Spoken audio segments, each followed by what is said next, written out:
Assalamualaikum warahmatullahi wabarakatuh. Selamat siang buat teman-temannya Kang Muslim. Terima kasih dari teman-teman PHP Indonesia sudah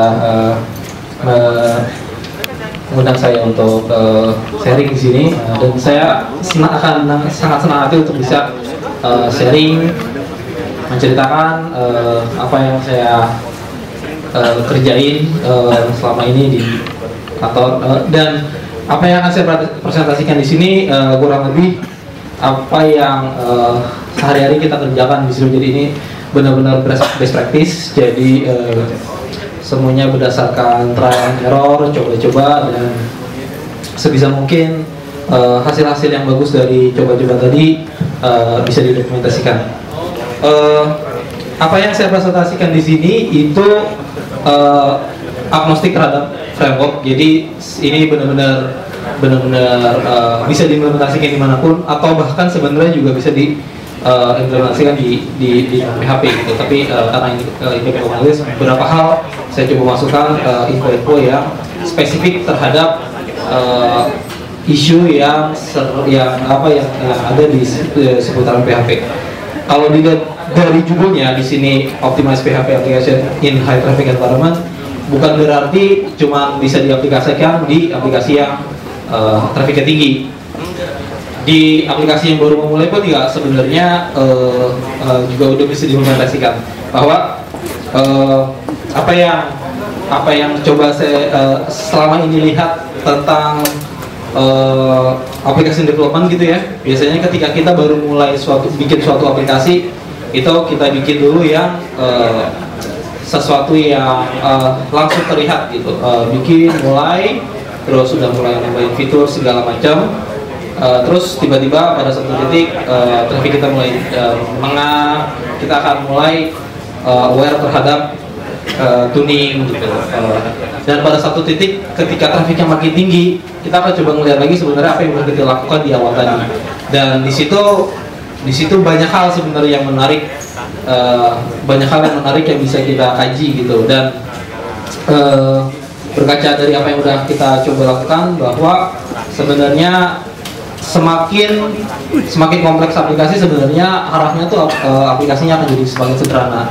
Nanti akan kita bahas bareng-bareng di sini. Oke.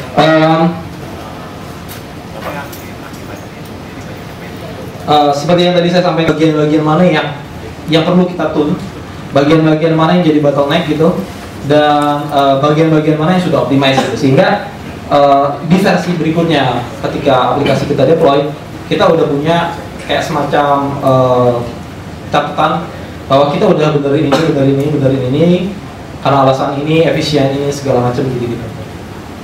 Lalu kita sebaiknya juga harus punya patokan. Ketika kita melakukan profiling, ada patokan yang ingin kita capai gitu. Saya pribadi melihat kalau aplikasi web biasa, runtime execution aplikasi yang sehat itu harus di bawah 1 detik gitu, bahkan harus kurang. Ada beberapa teman yang mindset di bawah 0,5 gitu. Bahwa jadi kita harus punya patokan dulu time execution yang kita mau capai berapa. Kalau misalnya tiba-tiba di awal development udah kecapai, dan tiba-tiba nanti di tengah jalan ada yang berkurang gitu, itu bisa di-debug. Jadi kita punya nilai pembanding kan dari awal dan sebelumnya. Nanti dari profile ini kita bisa tahu apa aja yang perlu kita tune. Apa sih toolsnya? PHP lumayan punya banyak profiling itu. Di antara beberapa yang bagus ya saya lihat di sini adalah Xdebug. Kayaknya harusnya teman-teman sih udah harus tahu ya familiar sama Xdebug, yaitu dia bisa sangat lengkap gitu ya, memprofiling dari eksekusi kita pertama, buka fungsi apa, setiap fungsi time executionnya berapa, ngaturnya apa, berapa nilai berapa penggunaan resource memorinya, dan seterusnya. Lalu ada juga Exproof, ini buatan Facebook coba buatin ini. Saya pribadi sih lebih suka Exproof daripada Xdebug karena lebih simple gitu ya. Saya cuma mau straight to the point, dapetin hasil yang saya inginin. Itu Exproof tuh lebih simple. Tapi kalau mau lebih detail, Xdebug sejauh ini masih oke gitu. ZenDebugger saya nggak pernah coba, tapi belakangan saya lihat kayaknya agak saya nggak nemu lagi linknya, nggak tahu ini udah mati atau diganti yang lain. Lalu ada PHP Profiler ini, kalau Xdebug dan Xproof itu dia adalah sebagai modul .so yang harus diinstal ke PHP-nya gitu, sebagai modul. Kalau si PHP Profiler ini murni file PHP. Walaupun detailnya dia nggak sedetail yang lain, tapi dia karena dia file PHP murni yang dieksekut pertama dan dieksekut di akhir di antara aplikasi kita yang kita profile, dia lumayan untuk bisa menjalankan, untuk bisa tahu profile apa yang ingin kita dapat, karena dan kita nggak perlu repot-repot lagi nginstal modul baru gitu di level PHP-nya. Dan terakhir FVM ini adalah CGI. Pas CGI bawaan dari PHP itu semenjak 52 berapa gitu ya. Dan biasanya yang pakai CGI PHP CGI ini FVM ini kalau yang web server pakai Nginx, LikeTTPD, Apache juga bisa sih. Tapi karena Apache udah punya modul untuk PHP sendiri sih biasanya udah nggak pakai ini lagi. Tapi karena kita mengikuti kita pakai Nginx, maka kita pakai FVM. Nah FVM lumayan insightful gitu, karena kita nggak perlu lagi install modul baru di PHP. Jadi kalau misalnya ada apa-apa di aplikasi kita gitu ya, detik tiba-tiba lambat atau apa, kita bisa langsung ngecek ke FVM-nya, FVM log-nya. Nah, jadi keuntungannya kita bisa langsung ngedebug di kondisi live gitu. Walaupun itu nggak best practice karena sebaiknya kita sudah mengidentifikasi masalah-masalah apa atau sumber masalah apa di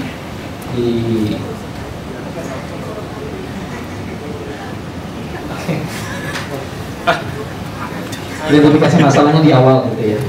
Dokumentasi. Walaupun memang kenyataannya sih pasti sedetail apapun ketika kita merencanakan aplikasi pasti akan ada hal baru yang kita temuin ketika live, tapi paling enggak kita harus sudah bisa lebih detail dalam mengidentifikasi isu apa aja akan kita temuin gitu. Nah, FVM ini yang salah satu lumayan ketika kita ingin menjebak dalam kondisi live karena sifatnya log gitu ya, jadi kita bisa langsung baca lognya. Secara informasi dia kurang sedetail Xdebug atau Xproof karena dia hanya menulis ke dalam log metode-metode apa atau fungsi-fungsi apa yang terlihat lambat. Jadi dia nggak ngasih parameter ini metode eksekusinya berapa, tapi kita hanya mengeset kita mau ditulis ke dalam log misalnya kalau ada proses yang lebih dari 10 milisecond gitu. Oke, saya kelihatan ya cukup jelas ya. Berikutnya saya ingin menceritakan bagaimana penggunaan variabel gitu untuk aplikasi yang trafficnya tinggi gitu ya. Setiap byte memori itu sangat begitu berarti gitu, karena kita tuh sering banget server detik tuh sekarang ada kurang lebih 200-an sampai 300-an gitu ya. Walaupun itu nggak semuanya web server, tapi di kebanyakan web servernya itu sering banget kita melihat tuh namanya overconsume memory gitu. Ini karena memang banyak proses gitu selain penggunaan variabel tadi, lalu proses pengambilan resource ke belakang, blocking segala macam, ini banyak. Tapi pelan-pelan kita mulai ngebersihin bahwa setiap baris kode itu begitu berarti gitu. Jadi kita ingin share bahwa kalau bisa menghemat satu byte proses, lakukanlah, karena itu pun dalam salah satu proses debugging dan meningkatkan performa. Dan satu lagi dalam proses debugging untuk mendapatkan performa yang lebih baik, jangan pernah berharap aplikasinya itu langsung nge-fly gitu ya, ancur gitu. Karena proses optimizing itu proses yang pelan-pelan gitu dan bertahap. Kita nggak bisa proses optimizing langsung ngerubah kode ini, ganti koneksinya ini, ganti web servernya ini jadi gini, nggak bisa. Karena prinsip pertama tadi semuanya itu harus terukur. kayak sekarang mungkin lagi hype apa MySQL, MongoDB, Redis segala macam. Wah, keren nih ada tools baru. Kita ganti segala macam semuanya, ganti database jadi MongoDB, ganti case-nya jadi Redis segala macam. Tiba-tiba malah justru jadi malah langgar gitu kan, karena kita nggak punya sesuatu yang bisa diukur. Best practice-nya adalah bahwa ketika ingin optimizing pelan-pelan terukur dan bandingkan. Ketika kita melakukan satu perubahan, bandingkan dengan sebelum melakukan perubahan, terus kayak gitu. Maka pelan-pelan baru akan kerasa gimana apa yang sudah kita kerjakan. Lalu dalam sebuah kelas, saya ingin menceritakan, sering sih saya temuin bahwa kita sering bikin setter dan getters gitu. PHP memang agak luas gitu ya, nggak se-strict Java yang semuanya harus terdefinisikan. Karena keluasan itu saya sih pribadi manfaatkanlah keluasannya itu gitu. Memang mungkin ada beberapa teman yang strict dengan aturan, guidelines segala macam, desain pattern segala macam, mungkin akan lebih prefer harus pakai setter dan getter biar semuanya terstruktur segala macam. Tapi balik lagi, tujuan kita adalah meningkatkan performa. Yang ingin kita capai adalah sesuatu yang lebih efisien, sesuatu yang lebih best practice gitu. Masalah yang kita hadapin di keseharian gitu ya, ketika ingin melakukan peningkatan performa pasti kita akan bentrok dengan aturan, desain pattern, segala macam itu. Tapi baik lagi, kita di sini tujuannya apa? Kita tujuannya ingin meningkatkan performa, bahwa ya udah harus ada yang nggak harus ditinggalin sih, tapi harus ada yang fleksibel dikit gitu. Nah, kayak contoh bikin setter dan getter sini, ketimbang membuat setter dan getter daripada mengeset langsung, ini cukup menghemat memori gitu dalam suatu kelas. Bayangin ketika dia bikin kita ada beberapa kelas yang pakai setter dan getter dan seterusnya gitu. Jadi ini akan cukup memberikan penggunaan memori yang cukup signifikan kalau di dalam kelas kita banyak orang. Runtime case. Runtime case ini agak beda ketika kita ngomongin memcase atau ketika ngomongin Redis atau kita ngomongin case file. Dalam satu runtime, misalnya index.php terus manggil fungsi apa, manggil metode apa terus. Bayangan runtime case ini, misal kita punya suatu fungsi gitu ya, misalnya get user info gitu ya. Nah, get user info ini ngambil ke dalam database atau ke dalam case server gitu. Dia akan request ke server itu kan, request minta berdasarkan ID sekian, ID 10. Nanti database-nya nge-return, user dengan ID 10, namanya sekian, email sekian, dan seterusnya gitu ya. Nah, seandainya atau bayangan kalau fungsi ini dipanggil berulang kali, kita membutuhkan get user info ini berulang kali dengan ID yang sama gitu. Di index ada, terus di dalam include apa, manggil lagi, terus ada panggil lagi gitu. Kalau secara normal dia akan request lagi kan ke dalam database. Misalnya kita nggak case pakai server side, dia akan request lagi ke database, request lagi. Ini akan memperbanyak trip dari web server ke database atau apapun. Nah, jika kita tidak punya case server semacam Redis atau Memcase atau apapun, kita bisa mengakalinya dengan runtime case, yaitu dengan bikin satu variabel global gitu ya, misalnya sini run case, lalu di dalam fungsi kita jalanin si fungsi global ini kita panggil, kita masukkan ke dalam fungsi get user info ini, lalu kita set nilainya. Jadi dan kita cek kalau nilainya di dalam run case ini ada, itu langsung aja di return, sehingga nggak perlu lagi memanggil query ke user tadi. Sehingga di eksekusi berikutnya ketika fungsi ini dipanggil, dia sudah mengambil nilai dari yang ada di dalam array tadi. Jadi disimpan ke dalam memori sementara di runtime tadi. Di itu ada kelas ini kok, namanya apa saya lupa, case atau fake case gitu. Beberapa framework juga udah ada kelasnya. Jadi sebenarnya dia disimpan ke dalam memori runtime saat itu. Nanti ketika dibawa dipanggil lagi, dia udah langsung nge-return, jadi nggak perlu lagi query database. Jadi untuk metode ini query cuma sekali, walaupun dipanggil berkali-kali di bawah, dan walaupun kita nggak selalu case. Oke, kalau mau ada yang tanya jawabnya nanti.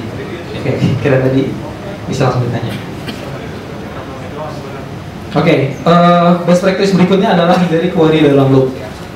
Bahwa prinsip yang tadi di awal kita ingin mencapai penggunaan resource yang efisien mungkin, salah satunya ini hindari penggunaan loop, hindari query di dalam loop. Bahwa karena ketika kita melakukan query lagi di dalam loop terus dan terus, ini akan memperbanyak round trip dari antara server kita ke database misalnya, yang mana hal itu akan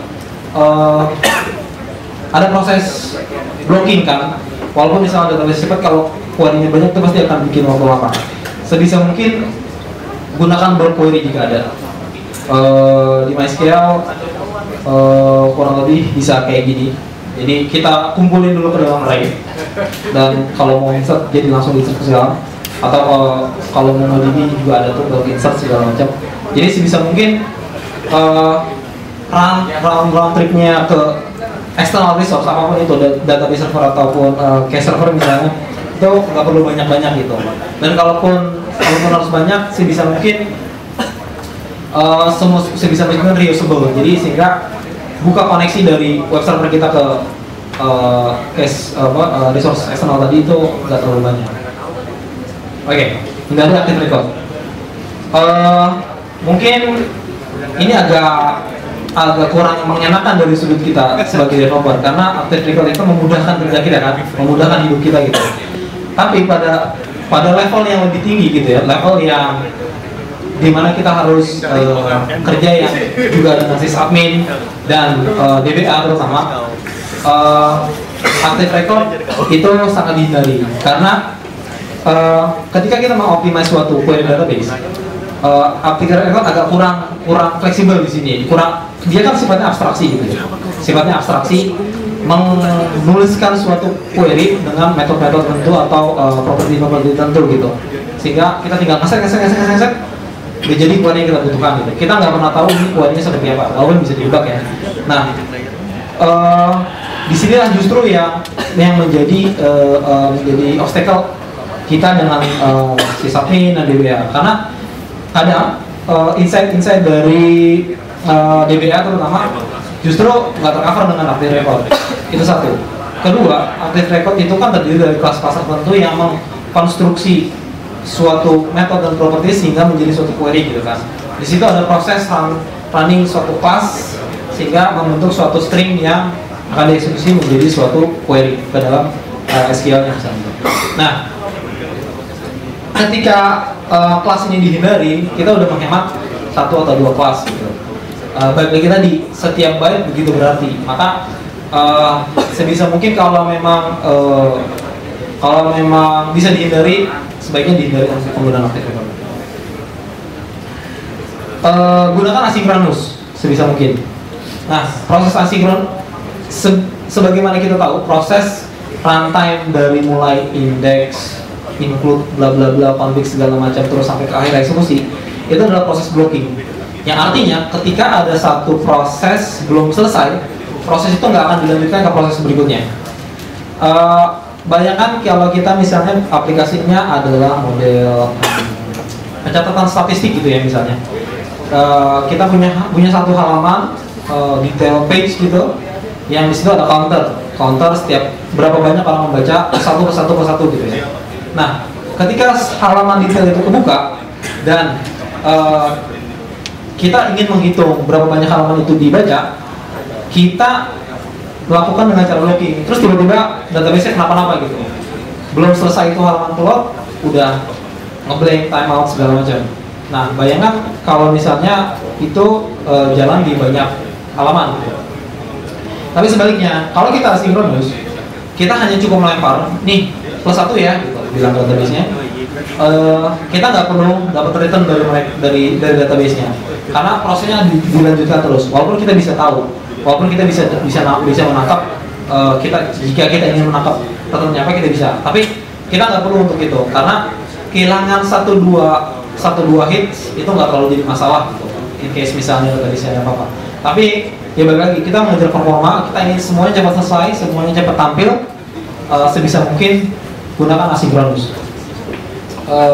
Saya belum tahu sih di MySQL ada apa. Saya contohnya di sini PGSN query, ini query di Postgre yang ketika kita nge-set query-nya itu jalan secara asynchronous. Jadi langsung aja gitu, nggak perlu respon balik dari fungsi ini.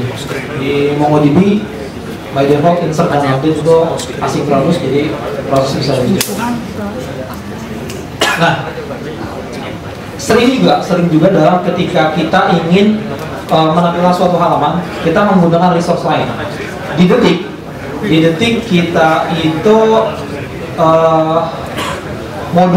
modelnya tuh modular gitu ya.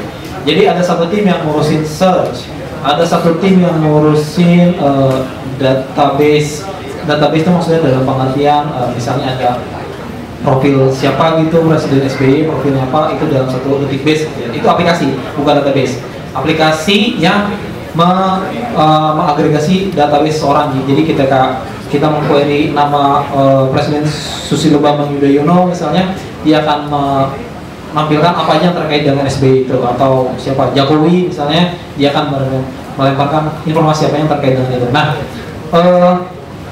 itu kan eksternal semua gitu ya. Kadangkala kita nggak pernah tahu ini kan banyak nih API-nya, ada API ini, API ini, API ini. Untuk penampilan satu halaman itu terdiri dari banyak API gitu. Nah, kita nggak pernah tahu nih mana yang returnnya cepat, mana yang atau lagi ada masalah segala macam. Terus tiba-tiba kita execute, ternyata ada masalah di salah satu API, blocking, sehingga nggak bisa langsung nongol dengan cepat, atau di internal API itu sendiri yang kurang optimize gitu. Nah, untuk menghindari blocking ini, sebisa mungkin gunakanlah JavaScript untuk melakukan external resource. Sehingga ketika misalnya di bagian atas kanan itu adalah misalnya profil dari SBY yang diambil dari API tertentu, ketika ada masalah di situ, yang blank cuma bagian situ. Jadi aplikasi tetap bisa selesai dengan sempurna, walaupun misalnya nanti ada komponen yang nggak muncul gitu ya. Nggak apa-apa, daripada blocking semuanya gitu. Nah, di JavaScript itu juga ada cara pemanggilan atau cara pelotan itu yang asynchronous. Kalau itu bisa digunakan, itu lebih baik lagi. Jadi udah selain pelotnya pakai JavaScript-nya juga asynchronous. Kalau di HTML5 asynchronous itu udah tinggal kasih properties di buka kurung script asynchronous sama dengan itu udah nggak asynchronous. Di JavaScript di sini asynchronous dan asynchronous sebelumnya yang tadi contohnya Postgre, itu juga harus tahu kondisi kapan kita pakai, kapan enggak gitu ya. Sehingga kadang memang nggak selalu setiap hal bisa diakali dengan cara asynchronous gitu. Tinggal kita yang harus tahu sendiri kapan kita harus pakai ini, kapan kita harus pakai itu. Oke, tadi dari seputaran kode gitu, seputaran yang terkait dengan kita. Sekarang saya akan coba kasih gambaran dari seputaran server dan infrastrukturnya sendiri. Nah, dari level PHP engine-nya, pastikan gunakan modul yang hanya kita perlu gitu. By default kalau misalnya kita install pakai kalau di Ubuntu apt-get text all segala macam itu, dia akan menginstalkan beberapa modul gitu ya. Beberapa modul-modul yang mungkin ternyata dalam aplikasi kita nggak butuh. Sebagaimana kita tahu modul itu kan sebenarnya juga fungsi-fungsi, kelas-kelas gitu kan ya. Dan ketika aplikasi itu runtime-nya berjalan, semua kelas, semua fungsi itu kan disimpan ke dalam memori kan, memori runtime. Nah, akan lebih baik memori itu kita gunakan untuk keperluan kita gitu, daripada disimpan untuk fungsi-fungsi tadi yang akhirnya fungsinya juga nggak kita panggil. Gitu. Jadi sebisa mungkin dari awal kita udah bisa menulis modul apa aja yang kita perlukan.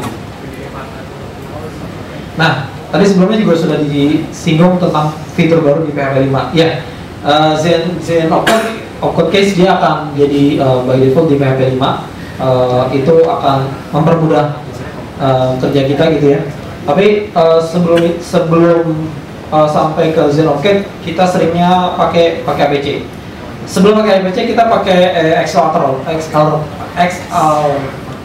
ya. Tapi karena kurang maintain gitu, akhirnya kita mulai kembali ke APC. Dan dalam waktu dekat kita juga berencana mulai menggunakan ZForcode ini.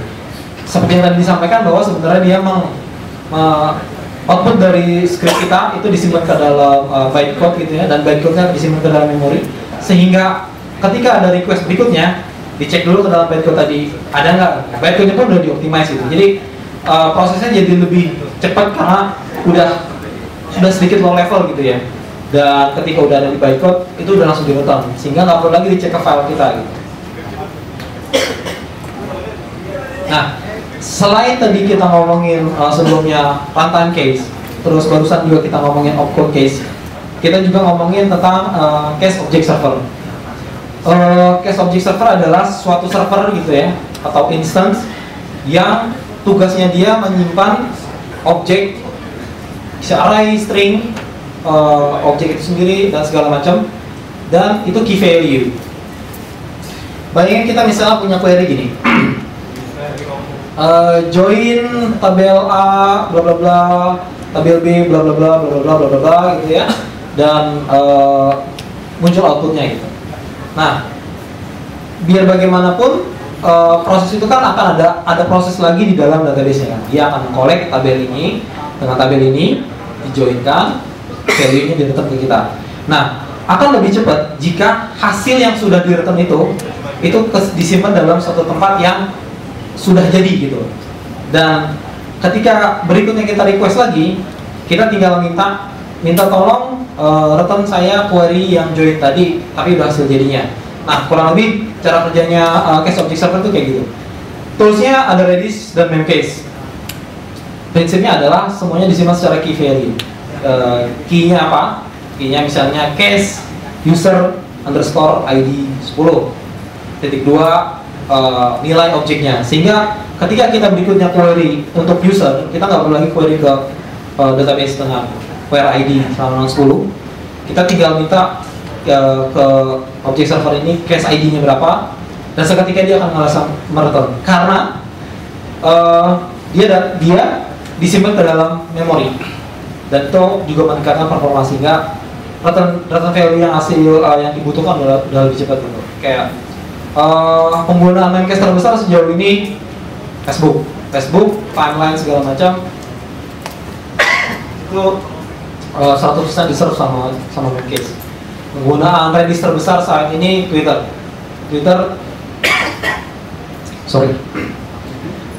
timeline segala macam itu diserve oleh Redis.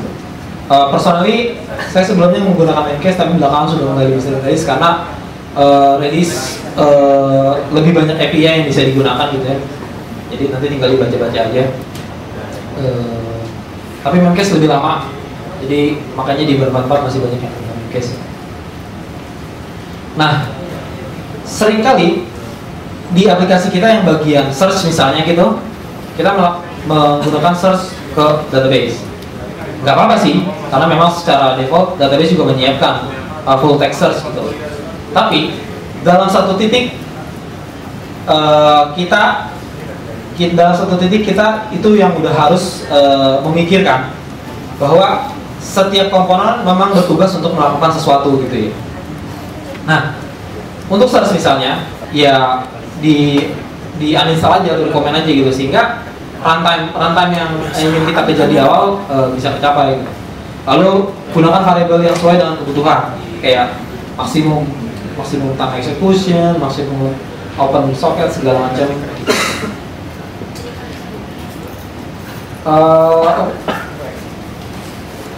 Ya, ini kayaknya sih terakhir. Jadi kurang lebih gitu presentasinya, dan mungkin agak terlalu kurang dari di luar dari kebiasaan, misalnya desain barang segala macam.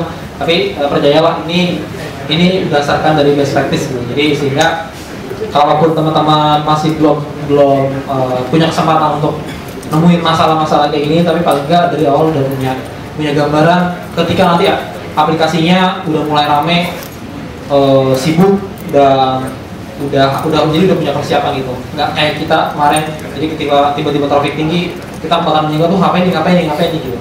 Tapi juga udah ada insight gitu. Gitu kurang lebih. Terima kasih. Sampai jumpa di video berikutnya.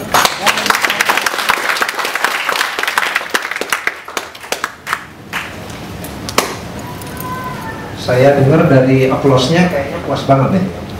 Puas apa belum puas? Puas.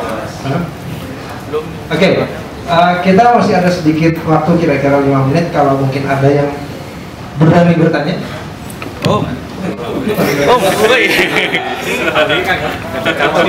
Enggak, aku digawe. Dua-duaan. Beda pertanyaannya. Assalamualaikum warahmatullahi wabarakatuh. Waalaikumsalam. Nama saya Ari. Saya agak awkward dari yang dibawain. Ini mengenai Panada nih.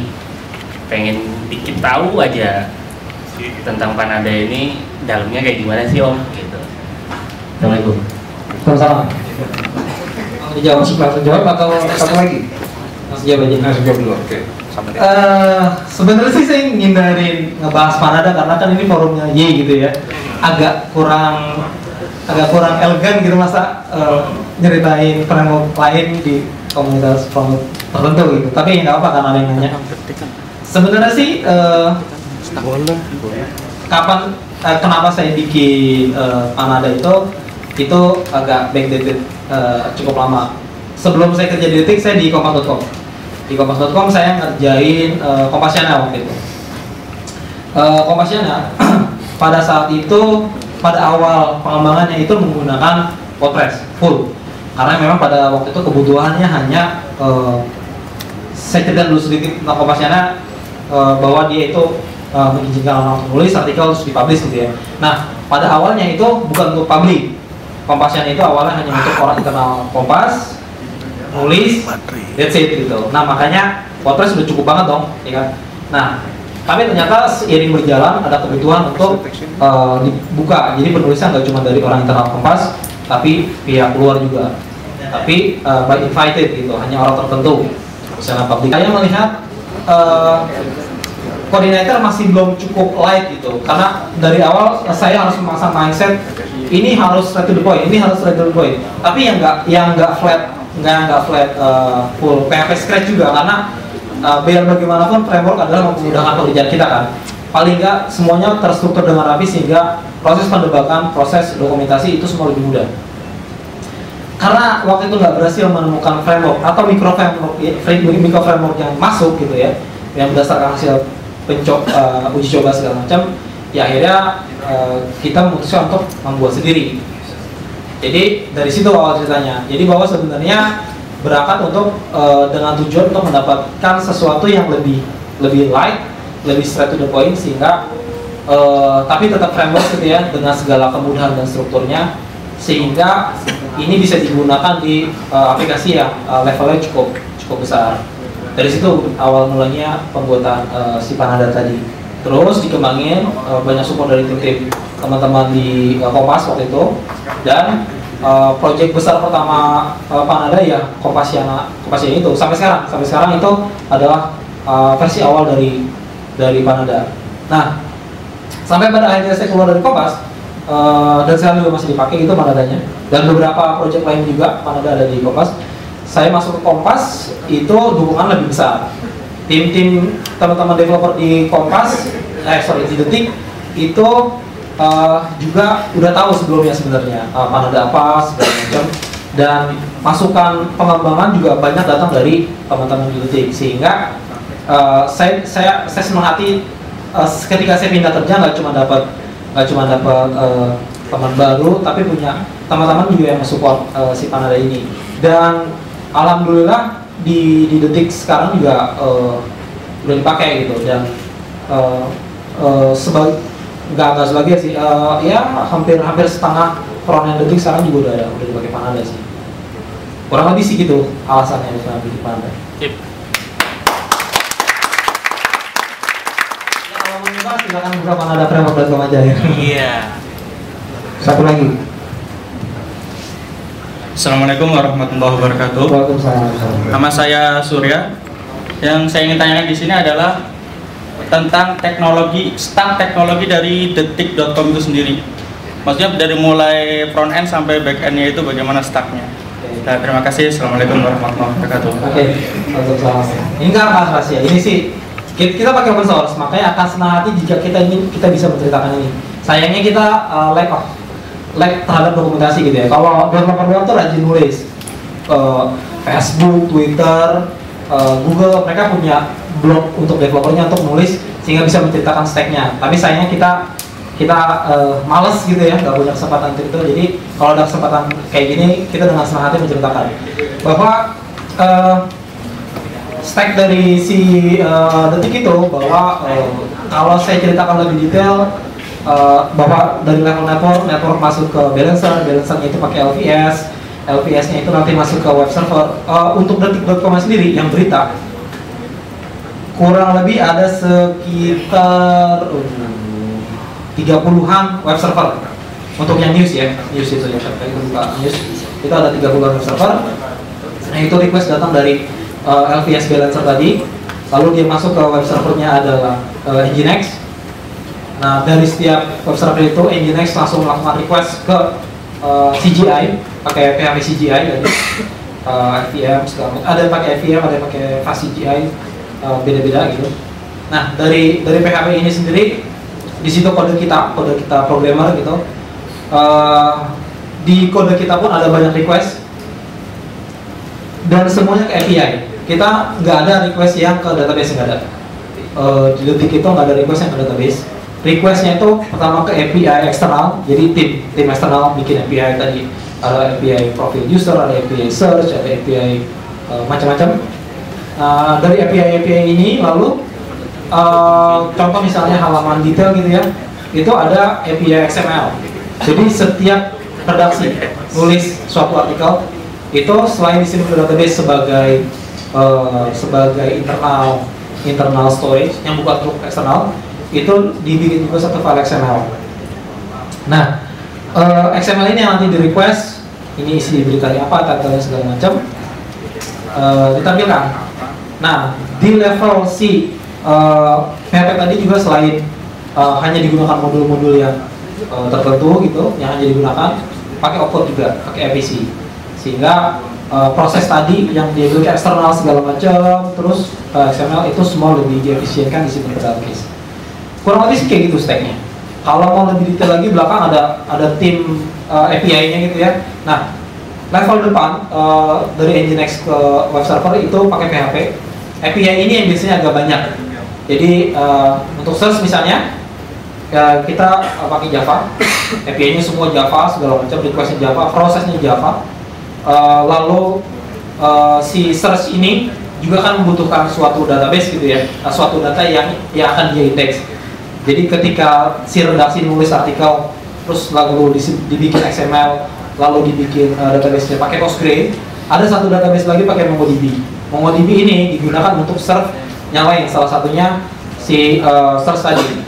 Search yang pakai Java ini nanti ngambil data dari MongoDB, lalu dia bikin index. Index ini kita bilang ke depan lewat via API.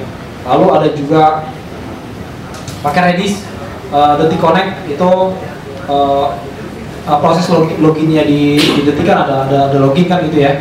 Nah login itu pakai Detik Connect itu sama depannya pakai PHP, dan itu pakai Manada. Lalu di level keduanya itu pakai Redis. Jadi semua data itu disimpan ke Redis, jadi nggak query langsung ke database. Query ke database kalau misalnya ada insert data user baru segala macam atau activity gitu ya. Ada juga Ruby, kita pakai Ruby sebagai backend juga, dan Ruby adalah